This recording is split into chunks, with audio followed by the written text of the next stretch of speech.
Data centre जो share है ना वो लगातार तेज़ी दिखा रहे हैं और बजट के टाइम से ही ये तेज़ी लगातार आपको देखने को मिल रही है। अगर आप एक एक महीने का रिटर्न दिखेंगे तो इतने बड़े रिटर्न हैं, 50-50% के आसपास तक के रिटर्न आपको देखने को मिलेंगे। आज भी अगर आप देखें शेयरों में तेज़ी, तो आपको शेयरों में तेज़ी अच्छी खासी देखने को मिलेगी। E2E नेटवर्क के, नेटवर्क टेक्नोलॉजी के, अनंतराज के, उसके अलावा और भी कई ऐसे शेयर हैं जो डेटा सेंटर की थीम से जुड़े हुए हैं। तो इसमें देखिए दो तरह के शेयर्स हो सकते हैं। एक वो जो क्लाउड सर्विसेज बना रहे हैं, जो सर्वर्स बना रहे हैं, एक वो हो सकते हैं, और दूसरे वो जो रियल एस्टेट फैसिलिटी प्रोवाइड कर रहे हैं, जैसे L&T जैसी कंपनियां, कमिस जैसी कंपनियां, जो ओवरऑल हैवी इंजीनियरिंग को प्रोवाइड कर रहे हैं, बिल्डिंग्स प्रोवाइड कर रहे हैं। तो ये दो थीम्स हो सकती हैं।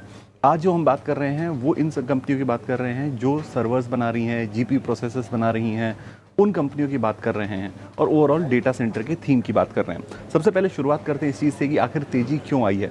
तो आप देखिए AI की जो ओवरऑल बयार चली है उसमें सबसे इंपॉर्टेंट रोल प्ले करते हैं डेटा सेंटर्स, क्योंकि डेटा सेंटर्स काफ़ी अहम है डेटा को प्रोसेस करने के लिए, जिससे AI जो है वो अपने मॉडल्स को एनरिच करता है और इन्फॉर्मेशन को प्रोसेस करता है।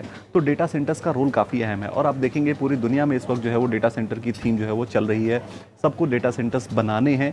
इस वक्त जो नॉर्थ अमेरिका है वो लीडर है इसमें। लेकिन अगर आप इंडिया की ग्रोथ को देखेंगे डेटा सेंटर के मामले में, तो सबसे तेज़ ग्रोथ इंडिया की हो रही है। इंडिया काफ़ी तेज़ी से डेटा सेंटर्स को ऐड कर रहा है और तमाम कंपनियां, देश की जो है वो बड़ी कंपनियां डेटा सेंटर के थीम में इन्वेस्ट करना शुरू कर चुकी हैं। अब देखिए डेटा सेंटर में इस वक्त जो भारत की कैपेसिटी है वो 1.5 गीगावाट के डेटा सेंटर कैपेसिटी की है। CBRE के अकॉर्डिंग ये डेटा है कि 1.5 गीगावाट के आसपास की जो है वो कैपेसिटी इस वक्त हमारी है और जो 2032 तक ये क्षमता जो है वो 9 गीगावाट की हो जाएगी बढ़कर, ये अनुमान लगाया जा रहा है।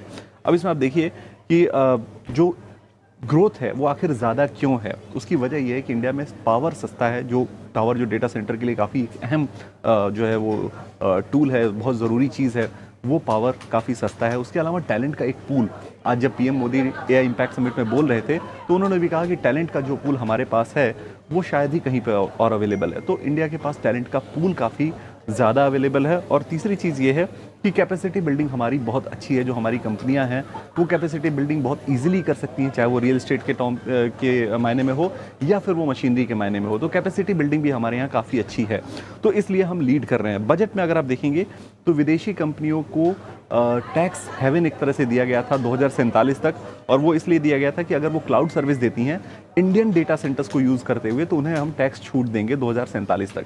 तो ये एक बूस्ट करने वाला, सेंटिमेंट को बूस्ट करने वाला, इन्वेस्टमेंट को लाने वाला एक फैसला था बजट में, जिसने डेटा सेंटर की पूरी थीम को जो है वो एक सपोर्ट दिया। अब अगर आप देखें इंडिया में डेटा सेंटर के हब्स कौन कौन से हैं, तो आपको मोस्टली महाराष्ट्र और आंध्र प्रदेश दो जगह दिखेंगे हब्स के तौर पे। आंध्र प्रदेश में विशाखापत्तनम आपको दिखेगा और महाराष्ट्र में अगर आप देखेंगे तो मुंबई डेटा सेंटर का हब बनकर ये दोनों स्टेट्स जो है वो उभर रहे हैं। इस वक्त जो डेटा सेंटर की 90% कैपेसिटी है वो मुंबई, चेन्नई, दिल्ली, बेंगलोर और आंध्र प्रदेश इनफैक्ट। तो ओवरऑल जो है वो आंध्र प्रदेश, महाराष्ट्र, दिल्ली और कर्नाटका, ये 4 स्टेट्स जो हैं वो डेटा सेंटर के हब के तौर पे जो है वो इस वक्त सबसे आगे आ रहे हैं। अगर आप बड़े इन्वेस्टमेंट्स देखेंगे ना तो आपको ये दिखेगा कि गूगल, अदानी, एयरटेल का जो इन्वेस्टमेंट है, कंबाइंड इन्वेस्टमेंट जो उनका है वो 15 बिलियन का है। विशाखापट्टनम में है वो डिजिटल कनेक्शन का जो इन्वेस्टमेंट है वो 11 बिलियन का है। उसके अलावा अमेजॉन वेब सर्विस, उसके अलावा आप माइक्रोसॉफ्ट को देखिए, TCS को देखिए। तो तमाम बड़े प्लेयर्स हैं जो इस वक्त आपकी स्क्रीन पर दिख रहे हैं। ये तमाम बड़े प्लेयर्स हैं जो बड़ा इन्वेस्टमेंट कर रहे हैं। अगर आप एक अंदाज़ा लगाएं कि 2019 से 2025 तक कितना इन्वेस्टमेंट हुआ है तो 94 बिलियन डॉलर का निवेश आपको दिखेगा। इस पूरे दौरान 2025 में भी 9 महीने जो है वो उन्हीं को इंक्लूड किया गया है, उस तक का डेटा अवेलेबल है। तो 94 बिलियन का, और ये जो इन्वेस्टमेंट है वो अगले 7 साल में और जो है वो 30-35 बिलियन डॉलर से बढ़ सकता है। तो ओवरऑल पूरी जो थीम है वो काफ़ी पॉजिटिव इसलिए क्योंकि इन्वेस्टमेंट लगातार बढ़ता जा रहा है और आप उसका इम्पैक्ट देखेंगे तो शेयरों में भी दिखेगा। हमने सिर्फ अभी 2 शेयरों को, क्योंकि इन्होंने सबसे ज़्यादा रिटर्न दिया है पिछले 1 साल के अंदर, तो हमने इनका रिटर्न परफॉर्मेंस आपके सामने रखा है। आप देखिए E2E नेटवर्क आपको दिखेगा, इसमें आपको 14% एक हफ्ता और 1 साल में 49% का रिटर्न, और अगर नेटवर्क देखेंगे तो 154% तक का रिटर्न वहाँ देखने को मिला है। तो ये ओवरऑल जो है वो कंपनियों के बिजनेस और कंपनियों की रिटर्न परफॉर्मेंस भी है। उसके अलावा हमने आपको ये बताया कि ओवरऑल डेटा की थीम में, डेटा सेंटर की थीम में क्या हो रहा है।